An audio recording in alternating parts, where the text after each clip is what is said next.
आप सभी का एक बार फिर स्वागत है। पिछली क्लास में हमने परंपरागत दृष्टिकोण के अनुसार राजनीति विज्ञान की परिभाषाओं के बारे में चर्चा की थी, जिसमें कुछ परिभाषाएं अपनी अधूरी रह गई थी, जिनका अपन इस क्लास में अध्ययन कर लेंगे। परंपरागत दृष्टिकोण के अनुसार 4 प्रकार की परिभाषाएं बताई गई थी। राजनीति विज्ञान राज्य का अध्ययन, राजनीति विज्ञान सरकार का अध्ययन, राजनीति विज्ञान राज्य और सरकार दोनों का अध्ययन और राजनीति विज्ञान में मानव का अध्ययन। तो ऊपर वाली 2 परिभाषाओं के बारे में अपने चर्चा कर ली थी।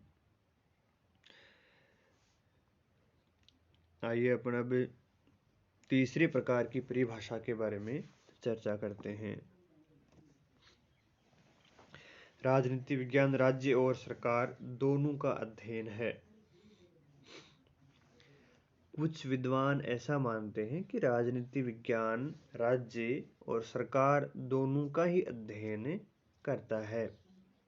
हालांकि ये जो दृष्टिकोण है, ये पूर्व की जो परिभाषाएं दी गई है उनसे थोड़ा व्यापक तो है, लेकिन केवल राज्य और केवल सरकार के अध्ययन पर आधारित परिभाषाएं उचित नहीं हैं, क्योंकि राज्य और सरकार दोनों एक दूसरे के पूरक हैं और घनिष्ठ रूप से अंतर संबंधित हैं।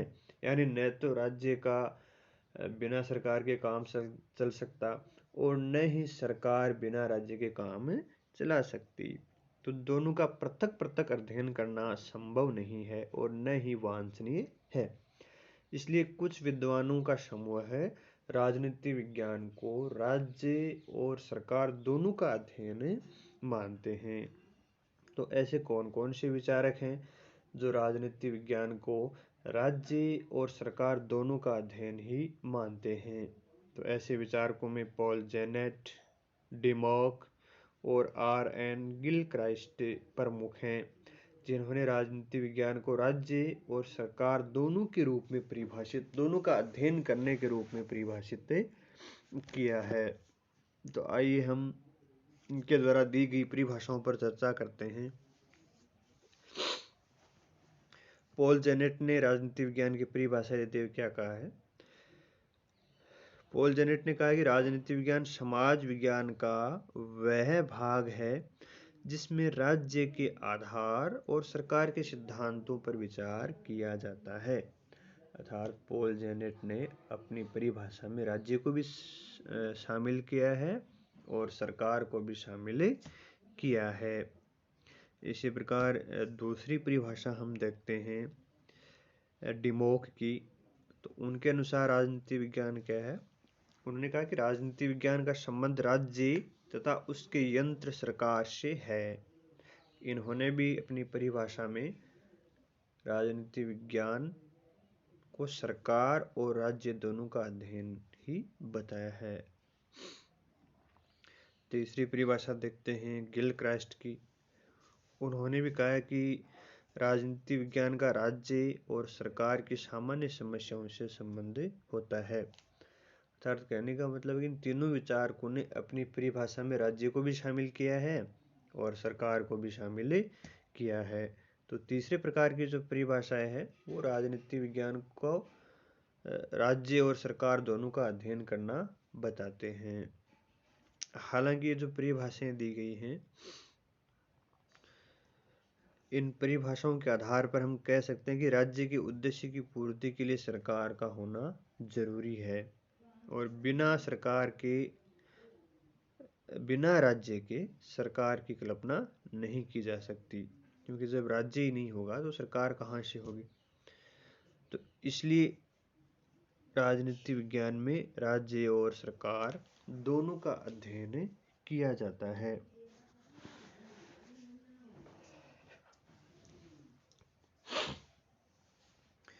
फिर चौथे प्रकार की जो परिभाषाएं दी गई है वो कहते हैं कि राजनीति विज्ञान में मानव का अध्ययन किया जाता है।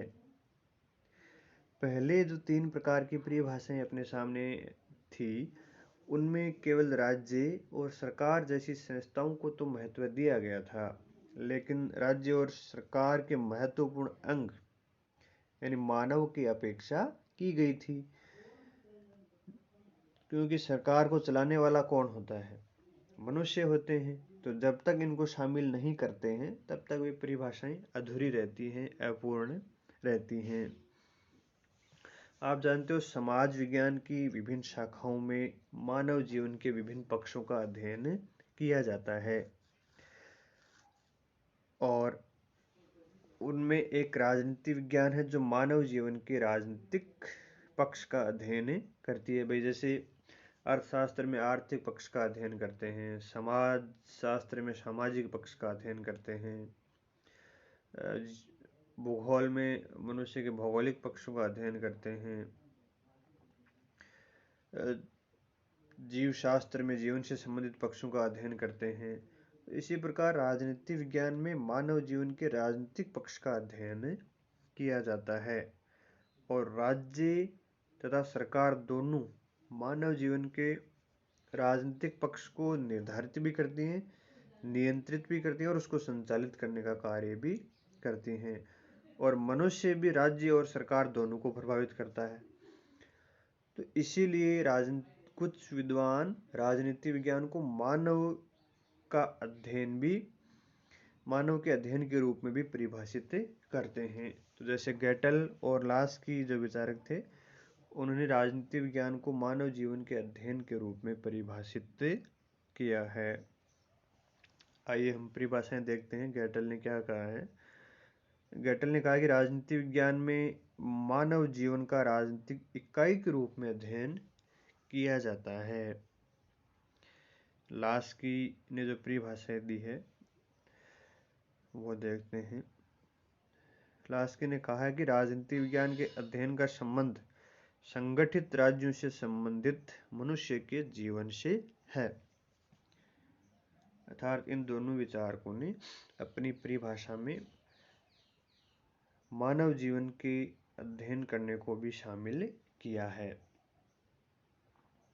तो इन सभी परिभाषाओं के आधार पर हम ये कह सकते हैं कि परंपरागत राजनीति विज्ञान में राज्य, सरकार तथा मानव जीवन के राजनीतिक पक्ष का अध्ययन किया जाता है।